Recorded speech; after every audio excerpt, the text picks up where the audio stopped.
नमस्कार, मैं हूं आशीष त्रिपाठी और न्यूज़ 18 के सोशल मीडिया प्लेटफॉर्म पर एक बार फिर से एक वीडियो इसलिए लेकर आए हैं क्योंकि महाराष्ट्र की राजनीति में उठापटक है जारी। आखिर अब मुख्यमंत्री बनने की किसकी है बारी? अब क्या सतारा से वापस लौटेंगे एकनाथ शिंदे? क्या नाराज होकर एकनाथ शिंदे वहां गए हैं या फिर कुछ और काम उन्हें आन पड़ा था?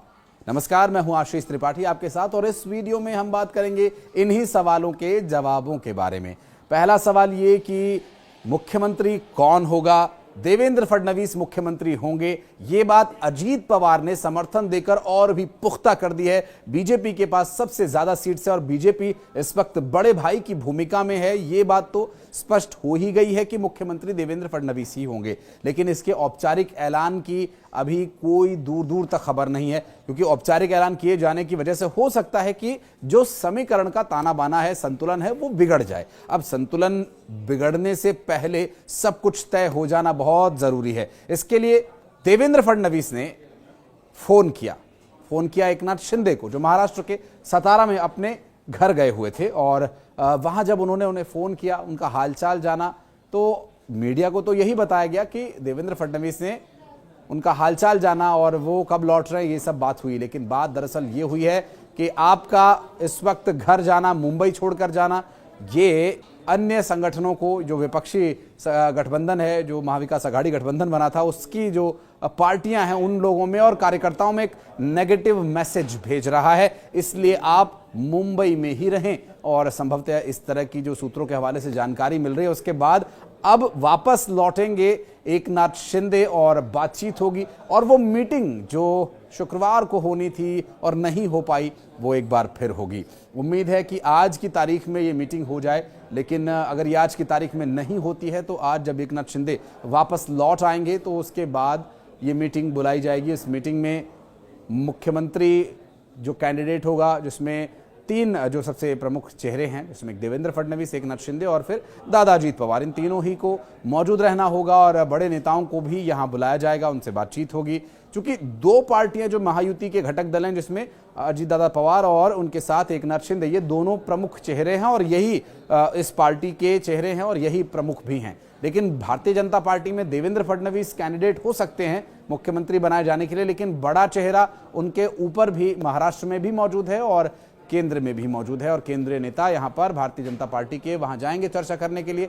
और हो सकता है कि जेपी नड्डा जाएं यहाँ पर, या फिर खुद अमित शाह मौजूद रहेंगे, या दिल्ली से बातचीत होकर के फ़ोन पर बात होगी और सारे जो सवाल हैं उनके जवाब तलाश लिए जाएंगे। लेकिन जो पेच फंसा हुआ था, वो पेच दरअसल इसलिए भी फंसा हुआ था कि जब एकनाथ शिंदे मुख्यमंत्री थे तो फिर वहां देवेंद्र फडणवीस को गृह विभाग दिया गया था और गृहमंत्री उन्हें बनाया गया था उप मुख्यमंत्री होने के साथ साथ।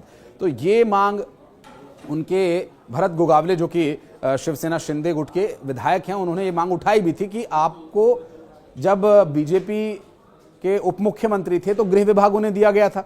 तो ऐसे में अब एकनाथ शिंदे को भी गृह विभाग ही दियाना चाहिए। तो मंत्रिमंडल के बंटवारे को लेकर जरूर खींचतान है, लेकिन अब एकनाथ शिंदे जब सतारा से वापस लौटेंगे तो इसका हल हो जाएगा और इस बारे में निर्णय ले लिया जाएगा। क्योंकि जितने दिन बीतते जाएंगे, 10-11 दिन से ऊपर का समय बीत चुका है, जितने ज्यादा दिन बीतते जाएंगे उतना ही नेगेटिव मैसेज जो है लोगों के बीच इसके विषय में जाएगा। और जो खींचतान, जो सिर फुटवल की बात महाविकास आघाड़ी सरकार में थी, अब वो यहां भी हो सकती है। इस तरह के लोग चर्चा करने कहीं शुरू न कर दें, इसके लिए भी यहां पर भारतीय जनता पार्टी समेत तीनों ही घटक दलों को इस बात में बहुत फोकस करने और बहुत ध्यान रखने की आवश्यकता है। क्योंकि जिन लोगों ने वोट दिया है और एक ऐतिहासिक बहुमत यहां महायुति की सरकार को दिया है, तो ऐसे में उन लोगों को अब लोगों के वोट का सम्मान करना चाहिए और जल्द से जल्द सरकार का गठन करना चाहिए। जो जब शिवसेना, उद्धव ठाकरे जब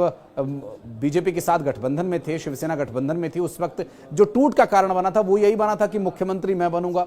और फिर बीजेपी ने 2.5 साल वाले फॉर्मूले तक को वहां उद्धव ठाकरे के सामने रखा था, लेकिन उद्धव ठाकरे उस पर भी नहीं माने, तो फिर अंततोगत्वा टूट हो गई। लेकिन यहां पर अगर टूट होती है, जिसकी संभावनाएं बहुत कम नजर आ रही हैं, लेकिन अगर फिर किसी भी परिस्थिति में टूट होती भी है तो भी बीजेपी के पास सरकार बनाने के लिए और भी बहुत सारे विकल्प हैं। तो ऐसे में बीजेपी यहां किसी भी तरह से दबाव में नहीं है, लेकिन बीजेपी के ऊपर जो एक साइकोलॉजिकल प्रेशर वो ये कि लोगों के बीच नकारात्मक संदेश ना जाए।